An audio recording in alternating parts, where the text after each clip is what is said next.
यहाँ पे सीधा सीधा राकेश झुंझुनवाला का पोर्टफोलियो, आप चाहो तो कॉपी कर सकते हो, एक्जैक्टली ऐसे रिप्लिकेट कर लो, ये 39 स्टॉक्स उसी देशों में खरीद लो। जो मैं आपके लिए नहीं कर सकता, आप मेरे लिए नहीं कर सकते। क्यों?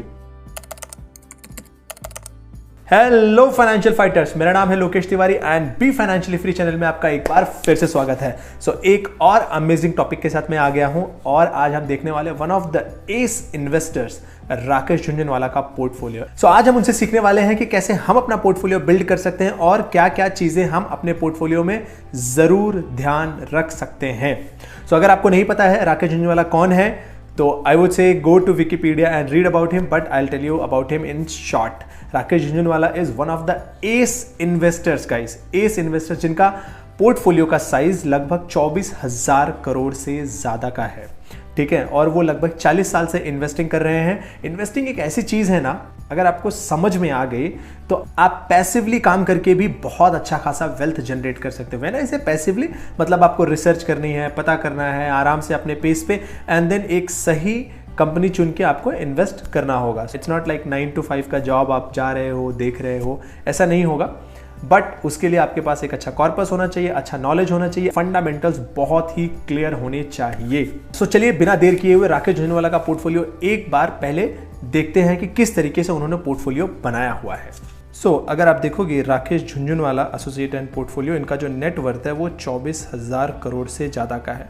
और इन्होंने जो कंपनियां रखी हैं वो लगभग 39 कंपनियां अपने पोर्टफोलियो में लिस्टेड वाली रखी हुई हैं। इसके अलावा ऐसी और भी कंपनियां हो सकती हैं जिसमें इन्होंने इन्वेस्ट तो किया हो फॉर श्योर, लेकिन यहाँ पे वो लिस्टेड नहीं है। जैसे कि मैं आपको बताता हूँ, कुछ समय पहले नज़ारा लिस्ट हुई है, नज़ारा में उनका ऑलरेडी इन्वेस्टमेंट था। इसके अलावा अगर आप जानते हो तो स्टार हेल्थ, इसमें भी राकेश झुंझुनवाला का इन्वेस्टमेंट है। ये जो हम देख रहे हैं ये इनका मिनिमम पोर्टफोलियो है, इससे ज़्यादा का भी इनका पोर्टफोलियो हो सकता है जो कि यहाँ पे ना हो। अगर हम देखें सेक्टर वाइज, पहले तो मिसलेनियस है यहाँ पे, ठीक है, वो 13% है। मिसलेनियस मतलब डिफरेंट सेक्टर्स जो कैटेगराइज नहीं हुए हैं। सबसे ज़्यादा इनका जो फिलहाल होल्डिंग है वो 10% है कंस्ट्रक्शन एंड रियल स्टेट में, फार्मास्यूटिकल्स में 8% का है, कंस्ट्रक्शन एंड कॉन्ट्रैक्ट सिविल में 5% का, फाइनेंस में 5% का, बैंकिंग में 5% का, ऑटो में 3%, lab and life science 3%, pesticide, finance, packaging, cement, media, infrastructure, computer software, aluminium, retail, auto ancillary, steel, diversified, hotel में भी 3%, सॉफ्टवेयर 3%, हॉस्पिटल्स, टेलीकम्युनिकेशन। आप देख सकते हो कि पोर्टफोलियो कितना क्लियर कट डाइवर्सिफाइड है। ऑलमोस्ट हर सेक्टर में इन्होंने सर्टेन अमाउंट इन्वेस्ट करके रखा है। और हाँ, एक बात, किसी एक सेक्टर में इतना ज्यादा हैवी एक्सपोजर नहीं है, ऑलमोस्ट हर सेक्टर में वेल डाइवर्सिफाइड है। पहली चीज जो हम लर्न कर रहे हैं यहाँ से कि हमारा पोर्टफोलियो वेल डाइवर्सिफाइड होना चाहिए। ऐसा नहीं कि आज आईटी भाग रहा है तो हम सिर्फ और सिर्फ आईटी में इतना ह्यूज इन्वेस्टमेंट कर दें कि बाकी सेक्टर को हम नजरअंदाज करते हैं। आपको देखना पड़ेगा कि मार्केट किस तरीके से चलता है। कभी कभी किसी सेक्टर में बहुत तेजी होती है 3-4 साल, दूसरा सेक्टर शांत होता है, फिर उसके बाद साइकिल की तरह दूसरे सेक्टर का नंबर आता है और यह सेक्टर थोड़े समय के लिए शांत हो जाता है। तो हमारा पोर्टफोलियो ऑलवेज बैलेंस्ड होना चाहिए, सेक्टर वाइज बैलेंस। अब आगे देखते हैं कि कौन कौन सी कंपनियां उन्होंने अपने पोर्टफोलियो में रखी हुई हैं। अगर आप देखोगे लुपिन एंड MCX में इनकी होल्डिंग है। चूंकि वो होल्डिंग 1% से कम है इसलिए यहां पे नंबर्स नहीं दिखा रहे हैं। सबसे बड़ी जो इनकी होल्डिंग है, सबसे बड़े अमाउंट की अगर आप देखोगे तो वो है टाइटन में लगभग 10,000 करोड़ की, और ये इन्होंने अप्रॉक्सीमेटली ये 2000 के करीब इन्होंने यहाँ पे इन्वेस्ट किया हुआ था, तब से ये होल्ड कर रहे हैं। यहाँ से हमारी सेकंड लर्निंग आ गई कि आपका जो बेस्ट परफॉर्मिंग स्टॉक है, अगर आपको लगता है कि ये और भी फ्यूचर में परफॉर्म करेगा तो उसको सिर्फ कट मत करो 10%, 20%, 30%, 40% निकाल के। यार 10, 20, 30, 40% ना, आज से आपकी लाइफ में कोई बदलाव नहीं आएगा। अगर आप जेन्युइनली अच्छी कंपनियां आपने ढूंढी है, अपने पोर्टफोलियो में रखा हो और वो अच्छा ग्रोथ कर रही है और आपको भी मालूम है कि फ्यूचर में और भी ग्रोथ आने की संभावना है, तो उसको निकालना नहीं है, उसको चाहिए तो और लॉन्ग टर्म तक होल्ड करो। हाँ, थोड़ा थोड़ा बीच में आप प्रॉफिट बुक कर सकते हो, but do not exit from दो स्टॉक्स। दूसरे नंबर पे जो दिख रहा है टाटा मोटर्स, जो कि इस वक्त का एकदम बोलते हैं ना हॉट नेम है और ये एक फ्यूचरिस्टिक स्टॉक भी है। लेकिन अगर आपको पता हो कि राकेश झुंझुनवाला का जो मिनिमम होल्डिंग पीरियड होता है वो लगभग 5 से 7 साल का होता है। एंड मैंने ऐसे राकेश झुंझुनवाला मतलब जितने भी एस इन्वेस्टर है, बड़े इन्वेस्टर है, वो लंबे समय के लिए होल्ड करते हैं किसी भी चीज को। हम क्या करते हैं, हम बाय करते हैं, देखते हैं 10% भाग गया, 10% प्रॉफिट बुक करके निकल जाते हैं, 10% कुछ नहीं होने वाला, ठीक है। या फिर हम ऐसा करते हैं 10% गिर गया तो हम डर जाते हैं और फिर भी वहां से एग्जिट कर लेते हैं। क्यों? क्योंकि ना तो हमने स्टडी की होती है, हमने तो कोई वीडियो देख करके बस पता किया होता है या किसी का कॉपी किया होता है। यहाँ पे सीधा सीधा राकेश झुनझुनवाला का पोर्टफोलियो, आप चाहो तो कॉपी कर सकते हो, एग्जैक्टली ऐसे रिप्लिकेट कर लो, ये 39 स्टॉक्स उसी रेशियो में खरीद लो, लेकिन it will not work for you, क्योंकि आपको पता ही नहीं कि क्यों आप खरीद रहे हो, उसका रीजन क्या है। इसीलिए हर व्यक्ति के पास उसका खुद का रीजन होना चाहिए। इन्वेस्टिंग एक ऐसी चीज है जो मैं आपके लिए नहीं कर सकता, आप मेरे लिए नहीं कर सकते। क्यों?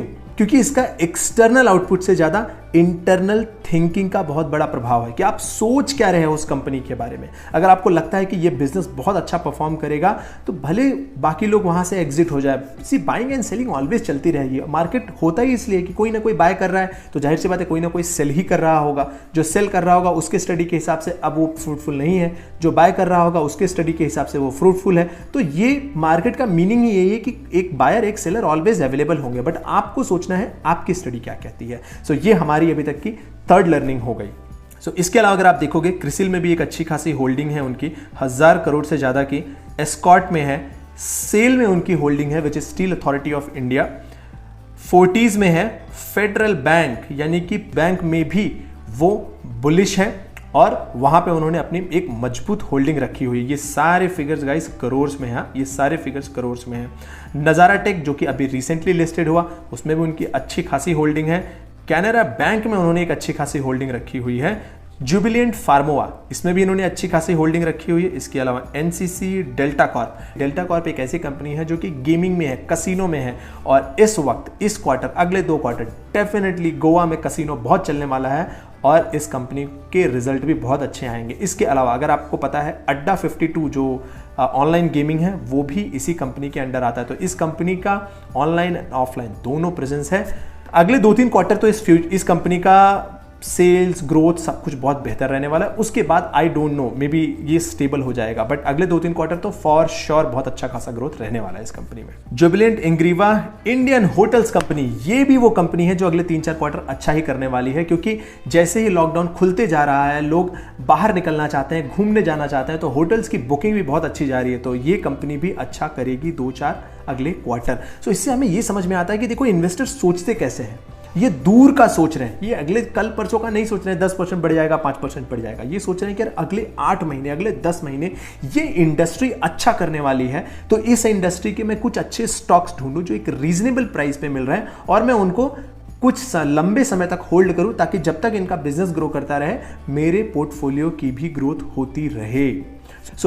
हम क्या गलती करते हैं, हम एक तो पहली बात अच्छा स्टॉक पकड़ते नहीं है, अच्छी कंपनी, अच्छा बिजनेस हम लेते नहीं हैं, और अगर उसको हम लेते भी हैं तो भागते हुए स्टॉक को लेते हैं, और अगर भागते हुए स्टॉक को भी लेते हैं तो इतने हाई पे ले चुके होते हैं कि वो ऑलरेडी 1-2 साल का ग्रोथ उसमें फैक्टर कर चुका होता है, और फिर जब वो गिरने लगता है तो हमको लगता है अरे हम तो फंस गए, क्योंकि हमें उसकी स्टोरी ही नहीं पता थी। इसीलिए मैं शुरू में कह रहा था कि आपका इन्वेस्टमेंट मेरा इन्वेस्टमेंट एक नहीं हो सकता। आपकी सोच कैसी है, मेरी सोच कैसी है, उस पर निर्भर करेगा। हाँ, मैं आपको गाइडेंस दे सकता हूँ, वीडियोज के थ्रू हेल्प कर सकता हूँ, but end of the day आपको ही डिसीजन लेना है, आपको ये चीज सीखनी पड़ेगी ही, अगर आपको जेन्युइनली इन्वेस्टमेंट से अच्छा खासा वेल्थ क्रिएट करना है। सो इसके अलावा rallies India, Tata communication, Aptech, national aluminium company, agrotech, Karur Vysya bank, यहां पे इनका थर्ड बैंक आ गया है। Then VA Tech, TV18 broadcast, Geojit Financial Services, Edelweiss Financial Services, 2 Financial Services, 3 bank, 2 Financial Services. Then Dishman India bulls, ये रियल स्टेट वाली कंपनी है। Ajanta Raj, Orient Cement, Anant Raj, DB Realty, Prakash Industries, Bilcare, Autoline, Prozone, Prakash Pipes and Mandhana Retail venture.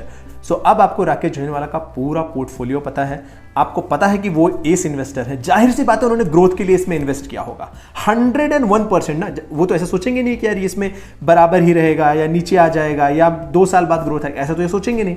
वो तो यही सोच रहे होंगे कि इसमें अच्छा खासा ग्रोथ मिलेगा, इसलिए उन्होंने इन्वेस्ट किया हुआ, लेकिन उसके पीछे उनकी खुद की स्टडी है, खुद की सोच है। अगर आप उनकी सोच को बिना जाने उनका स्टॉक बाय करने जाओगे तो फिर धोखा हो सकता है।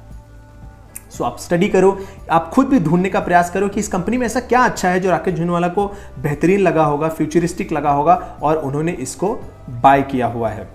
आपका ये क्वेश्चन ये भी हो सकता है कि लोकेश इसमें से तो बहुत सारी होल्डिंग्स उनकी बहुत पुरानी होल्डिंग है, कुछ नए में बताओ, उन्होंने नए में कुछ चेंज किया है क्या, नए में कुछ ऐड किया हुआ है क्या, उससे हम कुछ सीख सकते हैं क्या? तो ये रहा उनका नया होल्डिंग्स। सो अगर आप देखोगे इन्होंने कौन कौन से स्टॉक को इंक्रीज किया हुआ इसी क्वार्टर में, सो आप देखोगे फेडरल बैंक में इन्होंने अपनी होल्डिंग जो है जून क्वार्टर से बढ़ा के यहाँ पे 3.65% कर ली है। इसके अलावा सेल में भी इन्होंने अपनी होल्डिंग थोड़ी सी बढ़ाई है। इसके अलावा इन्होंने टाइटन कंपनी में भी अपनी होल्डिंग को थोड़ा और अपलिफ्ट किया हुआ है। टाटा कम्युनिकेशन लिमिटेड में भी इन्होंने थोड़ा सा अपलिफ्ट किया हुआ है। सो आप ये चीज भी देख सकते हो कि उन्होंने रिसेंटली कौन कौन सी कंपनियों में अपना स्टेक इंक्रीज किया हुआ है। सो आपका अगला क्वेश्चन यही होगा कि अच्छा ठीक है लोकेश, इंक्रीज वाला तो अच्छा है, डिक्रीज वाला भी कोई है क्या? ऐसा कोई स्टॉक है जिसमें उन्होंने अपने पोर्टफोलियो को, अपने साइज को कम किया हो, उस स्टॉक से वो एग्जिट हुए हो? तो वो भी हम देख लेते हैं।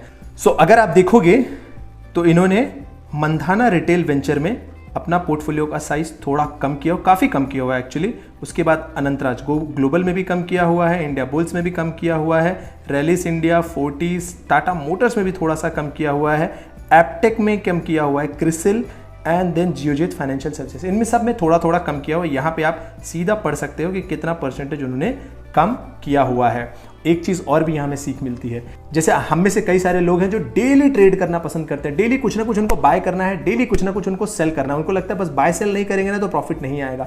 आप ये देखो कि एस इन्वेस्टर्स जो हैं कितना कम बाय सेल करते हैं, वो इसलिए क्योंकि वो स्टडी करते हैं। अगर आप बहुत ज़्यादा बाय या सेल कर रहे हो तो आप समझ जाओ कि आप स्टडी कम कर रहे हो, आप बस न्यूज़ पे रिएक्ट कर रहे हो, बस जब फॉल हो रहा है तो आप बेच दे रहे हो। आप जितना स्ट्रांग स्टडी करोगे आप न्यूज़ पे रिएक्ट उतना कम करोगे। सो अभी तक हमने क्या क्या सीखा? Number 1 diversification sector wise. Number 2 हमारे पोर्टफोलियो में एक इनफ कंपनियां होनी चाहिए। ऐसा नहीं कि 500 कंपनियां, हमारे पास बहुत पैसा है तो 500 कंपनियां हो, सब खरीद लेंगे, ऐसा भी नहीं होना चाहिए। एक इनफ सेट होना चाहिए। नंबर 3 मिनिमम टाइम बाय या सेल करना है। नंबर 4 मैक्सिमम टाइम होल्ड करना है। आपने देखा टाइटन उन्होंने सन 2000 से लगभग वो होल्ड करते आ रहे हैं, 21 साल हो चुके हैं। और जो बेहतर परफॉर्मिंग स्टॉक्स हैं उनको लंबे समय तक होल्ड करना है। जो खराब परफॉर्म कर रहे हैं मे बी उनको आप उनका आउटलुक देख करके, फ्यूचर देख करके 2 साल 3 साल में आप उनमें से एग्जिट भी कर सकते हो, सही समय पर सही डिसीजन लेकर के। सो आप मुझे बताइए ये वीडियो आपको कैसा लगा, राकेश झुनझुनवाला का पोर्टफोलियो। अगर आप किसी और का पोर्टफोलियो भी देखना चाहते हो जैसे कि राधा किशन दमानी का या किसी और का भी, तो प्लीज कमेंट करके मुझे बताओ। I will bring these things for you, क्योंकि इस तरह के इंफॉर्मेशन से आप सही फाइनेंशियल डिसीजन ले सकते हो और आप फाइनेंशियली फ्री हो सकते हो। Thank you so much for watching this particular video. Thank you so much.